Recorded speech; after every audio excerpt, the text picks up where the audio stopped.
வணக்கம் அன்பு நண்பர்களே. திருமாவளவன் அவர்களுக்கு என்னதான் ஆச்சு? விடுதலை சிறுத்தைகள் கட்சி தமிழக வெற்றிக் கழகத்தோட கூட்டணியில் இருக்காங்க. இன்னொரு பக்கம் அமைச்சரவையில் அங்கமும் வைக்கிறாங்க. திருமாவளவன் அவர்களுடைய விடுதலை சிறுத்தைகள் கட்சியினுடைய சார்பில் வன்னியரசு தமிழகத்தில் அமைச்சராகவும் இருக்கார். இந்த சூழலில் தாவேக்காவுக்கு எதிராக தொடர்ச்சியாக நிறைய விஷயங்களை விசிகாவே பேசுது. ரொம்ப குறிப்பாக நேற்றைக்கு விடுதலை சிறுத்தைகள் கட்சியினுடைய எம்பி ரவிக்குமார் அவர்கள் ஒரு முக்கியமான தகவலை சொல்லியிருந்தார்.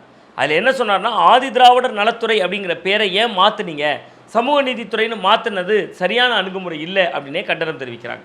திருமாவளவன் அவர்களும் ஒருபடி மேலே போய், நான் திமுக கூட்டணியிலையும் இல்லை, தாவேக்கா கூட்டணியிலும் இல்லை, தாவேக்காவோட அமைச்சரவையில் தான் பங்கெடுத்திருக்கேன், நான் திமுகவோட நட்புறவில் தான் இருக்கேன் அப்படின்னு பேச ஆரம்பிக்கிறார். இதையெல்லாம் பார்த்து டென்ஷனான வைகோ அவர்களே திருமாவளவன் அவர்களுடைய பேச்சுக்கு நோபல் பரிசே கொடுக்கலாம் அப்படின்னு விமர்சிச்சிருக்கார். இதே மாதிரி மாணிக்கம் தாகூர், காங்கிரஸ் கட்சியினுடைய மாநில தலைவர், அந்த மாணிக்கம் தாகூரும் கடுமையான விமர்சனத்தை முன் வச்சிருக்காரு. இது ஒன்றும் சன் டிவி விஜய் டிவியோட வார்த்தை விளையாட்டு இல்லை, திருமாவளவன் அப்படி வார்த்தை விளையாட்டெல்லாம் விளையாடக்கூடாது அப்படின்லாம் பேசியிருக்கார். சரி, திருமாவளவன் அரசியலில் நீண்ட நெடிய அனுபவம் கொண்டவர். மாநிலத்தில் அவருடைய கட்சி தேர்தல் ஆணையத்தால் அங்கீகரிக்கப்பட்ட அரசியல் கட்சியாக இன்றைக்கி இருக்குது. இவ்வளவு இருக்கக்கூடிய திருமாவளவன் அவர்கள் ஒடுக்கப்பட்ட சமூக மக்களுக்குடைய குரலாக தொடர்ந்து ஒலித்த திருமாவளவன் எந்த விதமான வியூகமும் இல்லாமல் இப்படியெல்லாம் பேசுவாரா? திருமாவளவன் அவர்கள் இப்படி பேசுகிறதனுடைய பின்னால் இருக்கக்கூடிய அரசியல் கணக்கு என்ன அப்படிங்கிறதா இந்த வீடியோவில் நம்ம எக்ஸ்பிளைன் பண்ண இருக்கோம். வாங்க நம்ம வீடியோக்குள்ளே போயிடலாம். முதல்ல விடுதலை சிறுத்தைகள் கட்சிக்கு அரசியல் ரீதியான அங்கீகாரம் அப்படிங்கிறத தாண்டி அது தேர்தல் ஆணையத்தால் அங்கீகரிக்கப்பட்ட அரசியல் கட்சி அப்படிங்கக்கூடிய புள்ளிக்குள்ளே வந்தது 2024 பாராளுமன்ற தேர்தல். 2 தொகுதிகளில் போட்டிட்டாங்க, 2லேயுமே பானை சின்னத்தில் போட்டிட்டாங்க. அந்த 2 தொகுதிகளையும் வெற்றி பெற்றதுனால தான் கிட்டத்தட்ட மாநில கட்சியாக அது தேர்தல் ஆணையத்தால் அங்கீகரிக்கப்பட்ட அரசியல் கட்சியாக மாறியது. அந்த நேரத்தில் அது திமுக கூட்டணியில் இருந்தாங்க.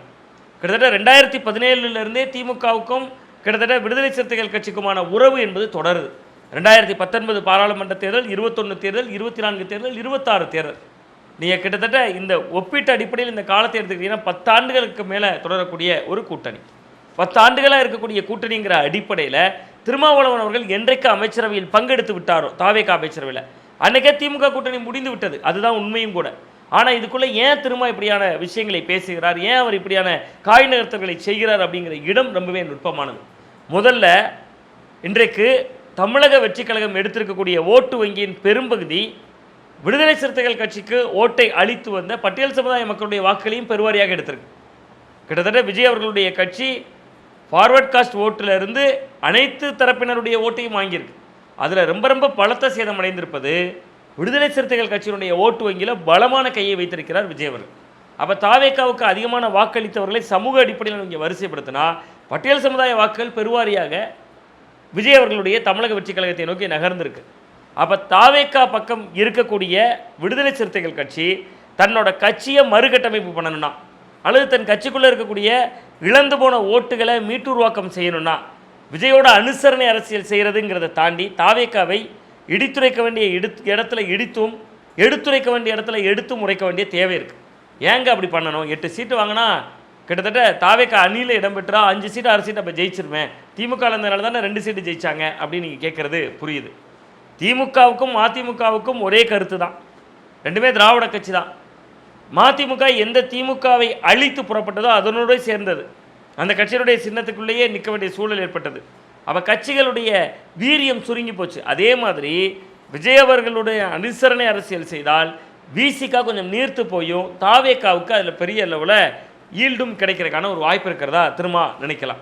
ரெண்டாவதாக திரும்ப அவர்கள் மிக முக்கியமாக இன்னும் சில விஷயங்களை யூகிக்கிறார். பனையூர் பாபு, அந்த கட்சியில் வெளிச்சம் டிவி அவர்களுடைய அதிகாரப்பூர்வ தொலைக்காட்சி, அந்த தொலைக்காட்சியை நிறுவனதே பனையூர் பாபு தான்.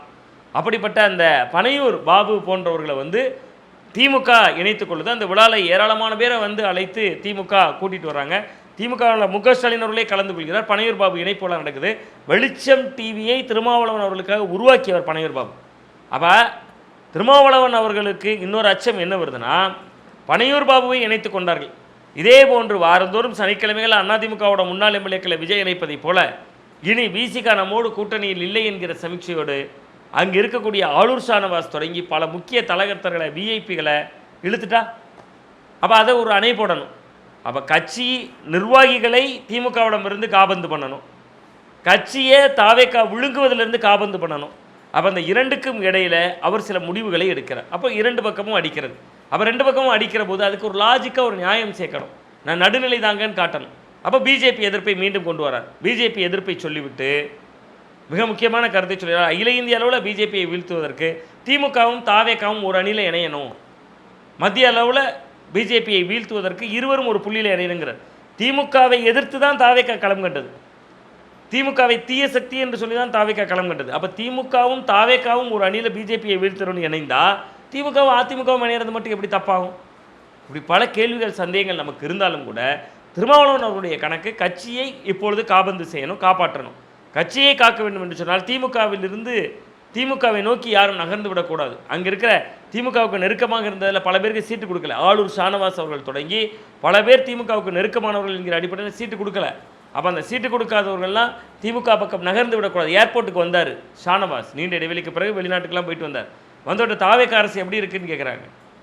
நான் வெளிநாட்டில் இருந்தேங்கிறார். வெளிநாட்டில் இருந்தால் தமிழ்நாட்டு செய்திகள் பார்க்காமல இருந்து அப்போ விசிகாவுக்குள் இருவேறு மனநிலை கொண்டவர்கள் இருக்காங்க. விசிகாவிலேயே திமுகவோடு இருந்திருக்கலாம் என்று சொல்பவர்களும் இருக்காங்க, தாவேக்காவோடு இருக்கலாம் என்று சொல்பவர்களும் இருக்காங்க. அப்போ அந்த இரண்டுக்கும் இடையில் ஒரு பேலன்ஸ் பண்ணுறதுக்காக திருமாவர்கள் இந்த பக்கம் ஒரு ஸ்டாண்ட், அந்த பக்கம் ஒரு ஸ்டாண்டுன்னு எடுக்கிறார். இது கட்சியை காப்பாற்றுவதற்காக ஒரு கட்சியினுடைய தலைவராக அவர் வகுக்கக்கூடிய வியூகம் அப்படின்னு பார்க்குறேன். இன்னொன்று தாவேக்காவுக்கு செக் வைக்கிறார். அதில் என்ன லாபம்? தாவேக்காவுக்கு செக் வைக்க வேண்டிய தேவை என்ன இருக்குது? பாட்டாளி மக்கள் கட்சியோடு இணக்கமாக செல்கிறது தாவேக்கா. சமூக நீதி கணக்கெடுப்பு நடத்தினால் அதை பாராட்டுறாங்க.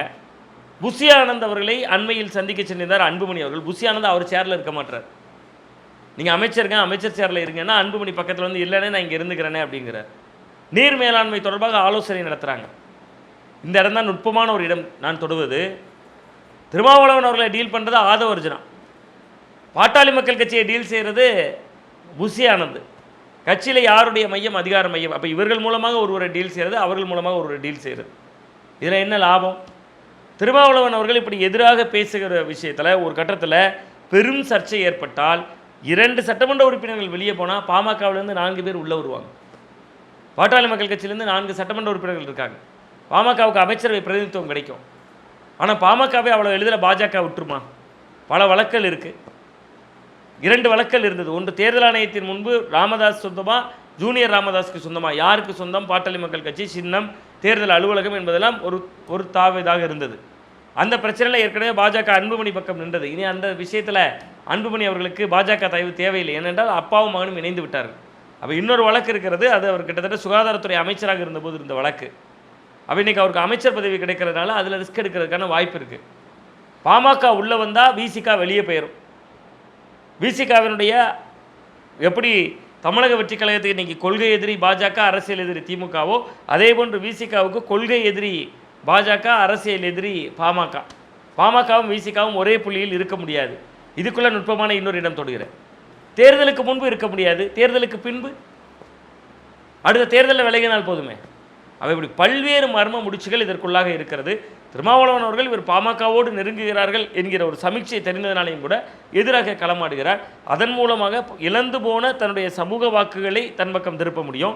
சரி, பாமக உள்ளே வந்தால் வேறு என்ன லாபம் இருக்குது அப்படின்னு பார்த்தீங்கன்னா, வட மாவட்டங்களில் தான் இன்றைக்கி அதிமுக கணிசமாக ஜெயிச்சிருந்தாங்க. அதுக்கு காரணம் பாமக அலையன்ஸ் தான். 2016 சட்டமன்ற தேர்தலில் பாமக தனித்தே 5% ஓட்டை எடுத்திருந்தது. மாற்றம், முன்னேற்றம், அன்புமணி அதை முன்னெடுத்தது ஜான் ஆரோக்கியசாமி. அவர் தான் இன்றைக்கி தேர்தல் வியூக வகுப்பாளர்.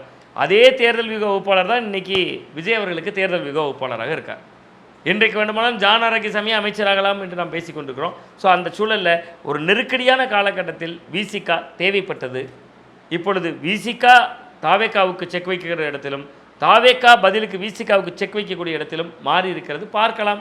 திருமாவளவன் அவர்களுடைய இந்த அரசியல் ஸ்திரத்தன்மை, அவருடைய பேச்சுக்கள் வெளிப்படுத்தக்கூடியது வியூகத்தின் வெளிப்பாடா, அல்லது தங்களுடைய அரசியல் நிலைப்பாட்டின் முதிர்ச்சியின்மையா, அல்லது அதிர்ச்சி அடைந்து அவர் ஏதாவது பேசுகிறாரா என்பதையெல்லாம் காலம் தீர்மானிக்கும், மக்கள் தீர்மானிப்பார்கள். இதை பற்றி நீங்கள் என்ன நினைக்கிறீங்கன்னு மறக்காமல் கமெண்ட் பாக்ஸில் கமெண்ட் பண்ணுங்கள். மற்றபடி வைகோ அவர்களைப் போல நோபல் பரிசு கொடுக்கலாம் அப்படின்லாம் கமெண்ட் பண்ணாமல் உள்ளபடியே உங்களுக்கு என்ன தோன்றுகிறதோ அதை கமெண்ட் பாக்ஸில் கமெண்ட் பண்ணுங்கள். மீண்டும் நல்ல ஒரு அரசியல் அப்டேட்டோடு உங்களை சந்திக்கின்றேன். நன்றி, வணக்கம்.